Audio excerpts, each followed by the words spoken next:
We were in the New Jersey district, a single district that covered the whole state. The Princeton branch met in my parents' dining room. Dad was the branch president, Mother was the pianist and chorister, which is hard to do if you think about it. There was not another family in the branch with children, so my brother Ted was the Aaronic priesthood. And my brother Hardin and I were all there was of primary and junior Sunday school. The congregations were young students who'd happened to be there, like Jim Fletcher and Neil Zundel, and a few older converts, none with spouses that were members. There was no building, no gym, no stake center. And so we traveled to a hotel ballroom for what must have been a district conference. I was sitting on a folding chair somewhere near the back, next to my mother. I must have been very young, because I can remember putting my legs through the back of the chair and facing aft instead of forward. But then I remember hearing something, a man's voice from the pulpit.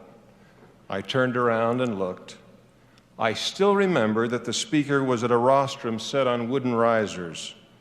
There was a tall window behind him. He was the priesthood visitor. I don't know who he was, but he was tall and bald, and he seemed very old to me. He must have been talking about the Savior or the prophet Joseph, or both, because that was all I remember much of hearing in those days. But as he spoke, I knew what he said came from God, and that it was true, and it burned in my heart. That was before scholars had told me how hard it was to know. I just knew of certainty. I knew it was true. And when I listened to Bishop Hales yesterday, I knew what he was saying was from God, and that it was true. And then the fear left.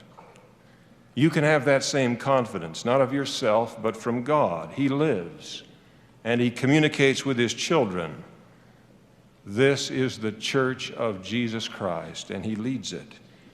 No assignment in it need ever overwhelm you if you know that and listen for the Master's voice.